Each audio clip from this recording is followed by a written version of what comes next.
And meanwhile, Russia now confirming through DNA evidence that Wagner leader Prigozhin died in that fiery plane crash. A preliminary U.S. intelligence assessment concluding that an internal explosion caused the plane to crash. Prigozhin died just 2 months after leading a failed mutiny against Russian President Vladimir Putin. And we do want to bring in now Lieutenant Colonel Hal Kempfer. He's a retired Marine intelligence officer and the CEO of a consulting firm specializing in security. Colonel, it's always good to see you. Thank you for being here.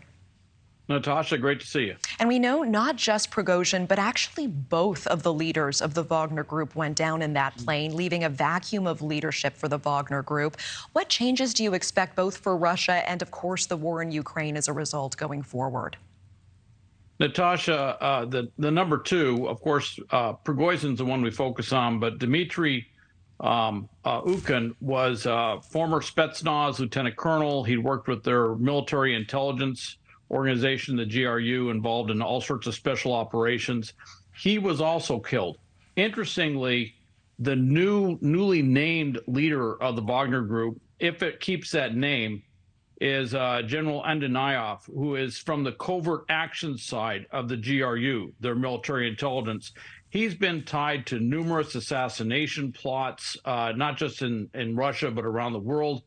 And frankly, looking at it, the Wagner Group was involved with covert operations, basically inciting insurgencies, siding with military officers to throw coups, all sorts of things in Africa and elsewhere. And with this change, I think we should anticipate more leanings toward covert action, more sorts of things along that line.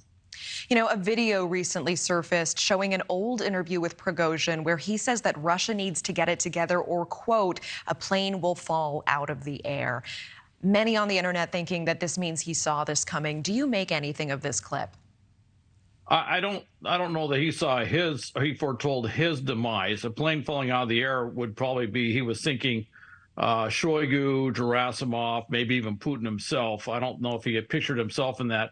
But the frank reality is, look, they had a mutiny, an attempted coup, if you will. And I think everyone anticipated at some point there would be some sort of direct action taken against Prigozhin and probably some of his senior leadership, which is exactly what happened. How do you think that this crash reflects on Putin's power? Do you feel that this action shows his strength, his weakness, or both? Well, in the short run, it shows he's got a firm hand, or a heavy hand, I should say.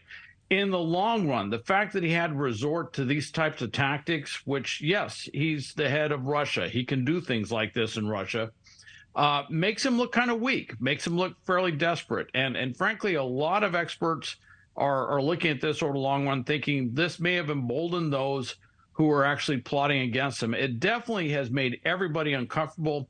It has spurred mill bloggers, ultranationalists, and others to be very direct in their criticism.